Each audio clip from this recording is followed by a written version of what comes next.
Because I love literature and the music, which I also love, but always I say musician first.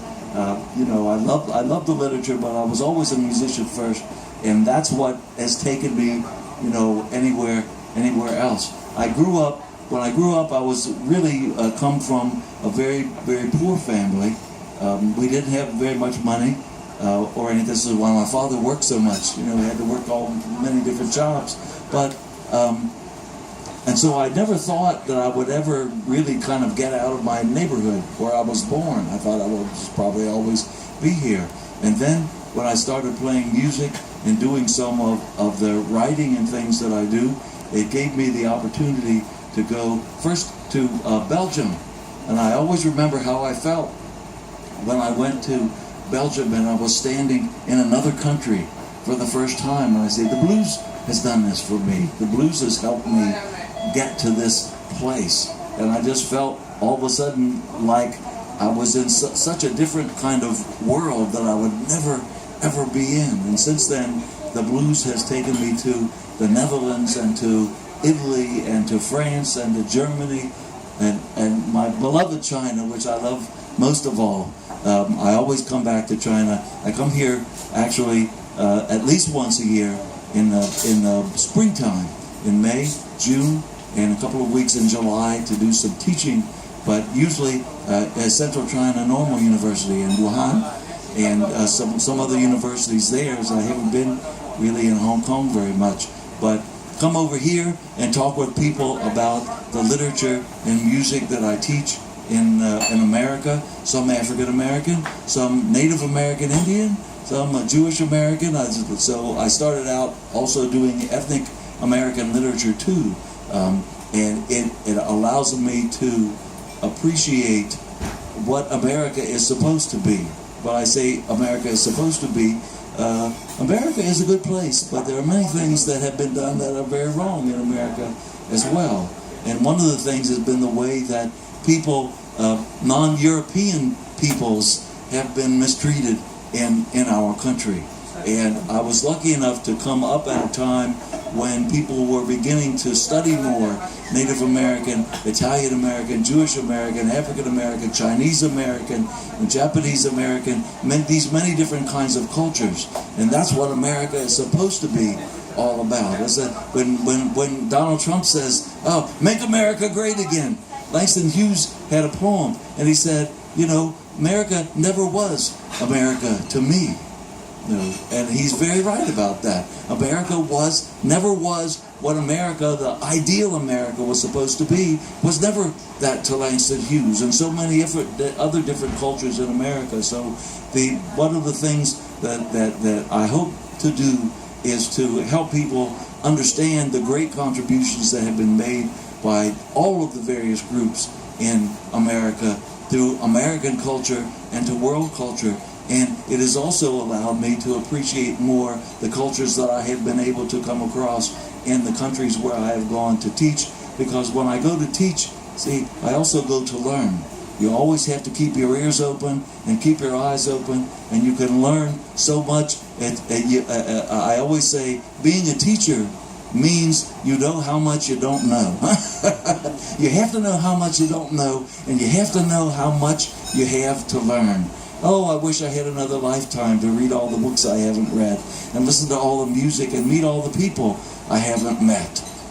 As I said, this coming to a country like China, it came to me relatively later in life. And in some ways, I'm very sad at all the people I have missed, and all the people I haven't been able to meet. And I want to keep on coming here until I meet everybody who lives in China, and talk with everybody who lives in China, and hug everybody who lives in China, because I just feel as if this is the kind of thing that we all should do with each other.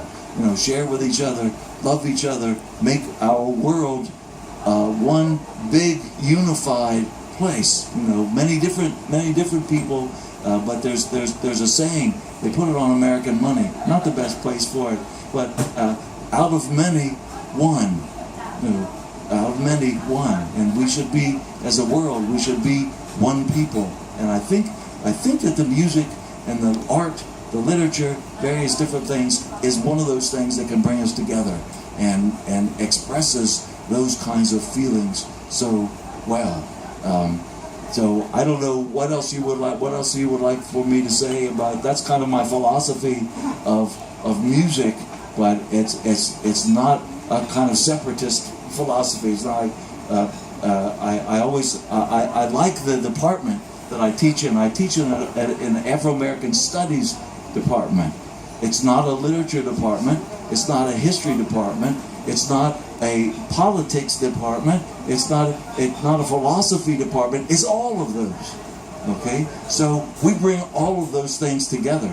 And the students who come into our department, they study Afro-American literature and history and politics and philosophy and art and all those things. And this is the way I think all of education should be. Rather than just specialize in one thing, what you need to do is see how it all pieces together.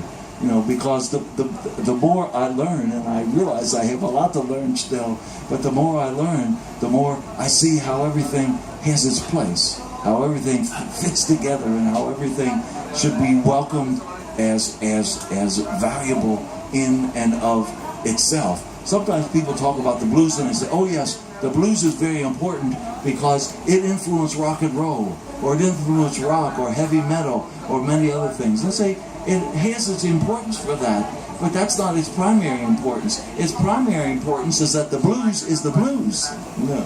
And we appreciate the blues for itself, and this is why other people have drawn on it, because they see how great the blues is and they want to try to do something with it. But we should never think that the blues doesn't have an importance in and of itself. It's not because Eric Clapton likes it, or Led Zeppelin likes it, or any of those other kind of groups like it. It's because it is what it is, and it is a fabulous, fabulous contribution that people worldwide like to play. Now, I have been places before where people say, you shouldn't play the blues. They tell me not to play the blues. They say, this is African American music, and the white Americans should not play the music. And there have been times I threw away an amplifier. I shouldn't have done that, but I did. Somebody said you shouldn't play this music. So I went home, I took my amplifier, really good amplifier, I threw it in the garbage. And I quit playing music for 2 years. Because I thought, I shouldn't be doing this. Because maybe I should step aside and allow the African American performers to get the jobs. I was getting jobs and things like that, but maybe I was taking jobs away from somebody else. I feel a little guilty. But if those of you who play the blues and who love the blues, 2 years away from the blues, oh, that's a hard time. That's like being in prison or something like that.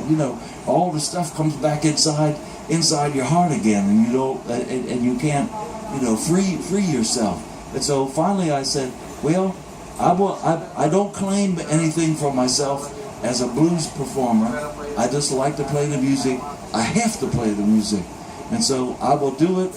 I will. As always, when I used to go on television and radio and different things like that in Cincinnati, every time I would go on, I would take a black performer with me, and we would do 2 songs. They would sing a song, I would sing a song, and I say, this is my way of trying to pay back what I got the people from the people I learned from. Because you do have to pay those kinds of things back. But I couldn't stop playing the blues.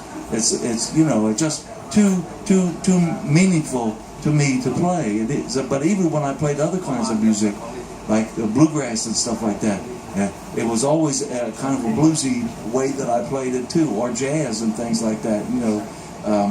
I wanted to play other kinds of things too, and then this was a way of kind of taking my sound in a different direction. I did all kinds of things to try to learn how to sound like myself.